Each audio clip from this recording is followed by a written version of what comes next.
D23 is this weekend. This is a Disney-like Comic-Con event. I'm sure you've heard of it, and we are guaranteed to be getting some amazing MCU and Star Wars news. So let's talk about what we're expecting to get this weekend, including some very crazy possibilities. It's like the news, but for nerds.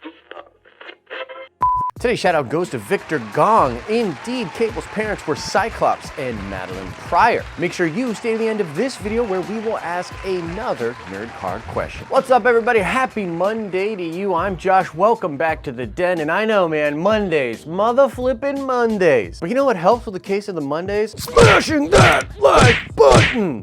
Also, before we get any further in this show, I want to tell you guys that it's Gamescom week this week, and we are going to be covering a lot of that stuff over on the gaming channel. There's also been some ridiculous stuff going on with Apex Legends, EA, their fans, the devs. It's some serious freaking drama, and we're going to be covering that as well. So go check out the gaming channel if you haven't done that yet. Okay, so let's get into some of the stuff we expect to see at D23. I want to talk Star Wars first, and then we will get into the MCU. Now, I actually expect a good bit of Star Wars news to be released at D23 because Star Wars, although it was technically at San Diego Comic-Con and did make news with a couple of different things, including the release of the Sith Troopers, they didn't actually have a presence there for any of their films or television. So not a lot of Star Wars at Comic-Con. I think they were saving a lot of that stuff for D23. And so I believe we will get a legitimately released Mandalorian trailer. Mandalorian is, of course, one of the live-action Star Wars shows, the first live-action Star Wars show ever, and this will be premiering on Disney+. Now, when it comes to Mandalorian, it's kind of crazy because me, as a big Star Wars fan, I'm like really excited for it. Dave Filoni is directing the pilot. There's just a lot of stuff to get pumped about,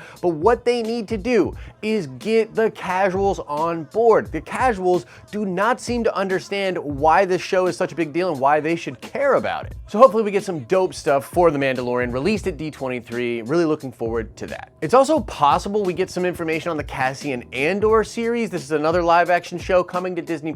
We know very little about this show, so anything they give us at D23 would be awesome. I also expect them to talk about the Obi-Wan Kenobi show. If you haven't heard about this, you're probably living under a rock, but yes, Ewan McGregor has signed a contract to be in a show, an Obi-Wan show, which will premiere on Disney+. Now, it is important to note that Disney hasn't officially announced this yet, but that's because Disney's like 10 light years behind what the actual news cycle is when it comes to Star Wars. Like, I keep seeing people like pop up in the comment section and be like, well, this isn't officially announced. Guys, there's so many good sources that have talked about this, you'd have to be crazy to think it's not an actual thing. And by the way, we did a little preview prediction of all the dope things that I expect to see in this show on yesterday's Star Wars Sunday video, so go check that if you missed it. It's also possible we get something teased about the Clone Wars Season 7. This is a huge deal for the Disney Plus platform. The Clone Wars is a universally loved Star Wars show. When this thing came out, there were people that are traditionally pretty negative on Star Wars online getting very excited about this thing because, again, it's a universally loved Star Wars show. So perhaps a little information on what to expect in that final season of the Clone Wars. And now let's talk Rise of the Skywalker. That's right, episode 9. It's the big thing, man. It's what everyone's talking about. Will we get a trailer for Star Wars episode 9 at D23? Well, although I think it would be really smart to release a trailer, the word on the street is that they will release a behind the scenes kind of sizzler reel. That they will be talking about the film, showing new things, so news will be created. Like, we'll talk about little shots, things in the background, things that are explored, you know, the talk of the Knights of Ren and things like that. But a lot of people are saying there won't actually be a full-fledged trailer for Star Wars episode 9 at D23. However, a lot of people that are close to Disney, people like, you know, on Reddit or Twitter or any kind of social media that have like, you know, connections and have spoiled things or proved leaks in the past, a lot of those types of people are saying, hold on to your butts when it comes to episode 9 at D23. It's going to blow you away. And this could have something to do with talking about Palpatine, a little more official information about Palpatine, perhaps some explanation of Kylo and Rey, where they are at with episode 9. Or perhaps it's the trailer. Please let it be the trailer. I really hope it's a trailer. Is that coming across in the show? But anyways, guys, that's pretty much it when it comes to Star Wars. There's a lot of different things that they could talk about. I expect a lot of focus on The Mandalorian, really trying to catch some buzz for that show, get it trending or something like that. I expect them to talk about the other shows shows that are coming to Disney Plus for Star Wars, including Obi-Wan Kenobi. Hopefully Ewan McGregor's on the stage. That would be really cool. And at the very least, I expect a sizzler reel for Star Wars Episode 9, which will give us a ton of stuff to make content about, but I'm secretly hoping we get an official trailer. You know, show us a little bit more of like what the theme is, the story, you know, what we're gonna feel with this movie. That would be really cool for me. Let us know your thoughts about all that and more in the comment section below. And now let's get into the MCU, and whoa, this is where it's gonna start to get really crazy because there is potentially an insane amount of Marvel Studios information that they can drop at D23. And the biggest debate here is like, will they just drop Phase 5 at D23? And I need to tell you guys here that in case you haven't seen it, because I know not everyone that watches us on this channel watches every single video, but a while back I had said, hey, I see no evidence that Marvel actually has Phase 5 completely figured out and ready, and I was wrong. Like, Feige literally did say after San Diego that they were debating on whether or not to talk about Phase 4 and Phase 5, that they literally had Phase 5 pretty much completely planned out. I think I said completely there. Can we get hashtag completely trending? That would be dope. Now here's the thing, if they go full-fledged Phase 5 reveal, it will blow my mind, and I'm not actually sure that's a great idea for them to do. I think they should just focus on what they've got in Phase 4, or potentially release a secret third year of Phase 4, more on that in a second. But if they do decide to talk about Phase 5, I expect it is because they want to assure fans that yes, we're getting new Avengers movies, and there will be a new big event on the horizon. Like right now, Phase 4 seems pretty dope, but it really feels like it plays kind of in solidarity. There's not a lot of connections besides, you know, some things coming from Disney Plus to the movies.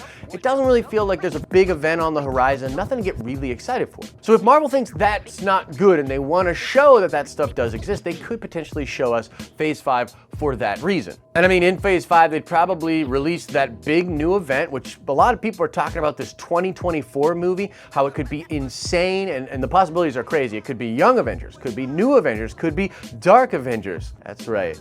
We're still on that Dark Avengers, baby. Take that shot. And it could even be Secret Wars. There was this big leak that came out several days ago talking about how Secret Wars was for sure going to be the next big Marvel event. It goes into all sorts of crazy details in a way that makes me think there's no possible way this leaker is actually right. But it is still possible that Secret Wars is a big thing coming up for Marvel, perhaps in Phase 5. Now again, I think it's actually smarter of Marvel Studios if they actually reveal a secret third year of Phase 4. Because think about this. They talked about Phase 4 at San Diego Comic-Con, but there's only 2 years on that slate. It wouldn't be that big of a deal if they just said, hey, look, there's another year of Phase 4. We didn't talk about it at Comic-Con. Here you go, Disney Plus D23 people, woo! And if they do that, I expect to hear about Captain Marvel 2, Black Panther 2, and then whatever those Avengers movie is gonna be, whether it's gonna be New Avengers or Dark Avengers or whatever, that would be the perfect third year of movies. You get Black Panther 2, you get Captain Marvel 2, and then you got your new cast of Avengers. Those two other movies are billion-dollar franchises. Even though they're new, you know, the new kids on the block, Black Panther's a billion-dollar franchise, Captain Marvel's a billion-dollar franchise. You line up billion-dollar franchises and you launch your new group of Avengers. It's a beautiful thing. Now, some other crazy possibilities that Marvel could talk about is the future of the Spider-Man character at Marvel Studios, because as we know now, the Sony Marvel contract was hinging upon the box office results of Far From Home, which, by the way, is now Sony's most successful movie ever. That's right, an MCU movie that technically gets to be called a Sony movie, which Sony makes the majority of money from, is now Sony's biggest movie of all time. I think they want to leave Spider-Man in the hands of Kevin Feige. And so hopefully we get some reassurances that that is actually happening. Feige walks out on stage and says, hey, Spider-Man's gonna be sticking with us for another 6 films. I mean, that would be dope. That would be absolutely awesome. It's also possible we get some Fantastic Four and some X-Men news, because yes, Feige does have plans for these characters. He talked about it, sort of teased us with it at the end of Comic-Con. Maybe we get a little bit better of a look here, perhaps logos, perhaps some of the ideas that Feige's gonna do with these characters, how mutants will be introduced into the MCU. All sorts of stuff like that could be revealed at D23. Now, I think the smartest money for Marvel at D23 is focusing focusing on the Disney Plus shows. Disney Plus is a huge part of what Disney's plan is moving forward. This is a Disney convention. It just simply makes sense. They will want to push Disney Plus. And although we know how important the Disney Plus shows are to the Phase 4 and how crazy it's all going to be implemented together, if we got more specificity on how that will work exactly, and basically just Feige's going to just amp up these shows, show us how absolutely dope these shows are going to be and why it's so important that we go check this out on Disney Plus as a Marvel fan. I've even done videos talking about how I think the mutants being introduced on the Disney Plus shows is a great way to do that. You just sprinkle mutants throughout the Disney Plus shows, and instantly that's a huge draw for a lot of Marvel fans. So maybe something like that will be announced as well. But that is it, guys. That's all the previews, predictions, and speculations for what will be happening at D23 this weekend for Star Wars and Marvel. It's a great time to be a nerd, and of course, make sure you're subscribed to this channel with notifications turned on, because we are going to be dropping all sorts of videos this weekend as we're checking out all the craziness, just like all of you guys. So come hang out. We'll be doing some live streams and stuff like that. I'm very excited for D23. It's going to be very cool. And of course, let us know your thoughts about some of the predictions we talked about and some of your own predictions for D23 in the comment section below. And now let's check the nerd card before we get out of here. I want to know, what is the name of the ship that the crew uses in Star Wars Rebels? In Star Wars Rebels, there's a close-knit crew with Hera Syndulla and Kanan Jarrus sort of being the leaders of that group, and they all fly around in this really dope ship. I want to know, what is the name of that ship in Star Wars Rebels? Answer that question in the comment section below. As I always say, I hope you're having an awesome and a nerdy day, and I'll see you in the next video.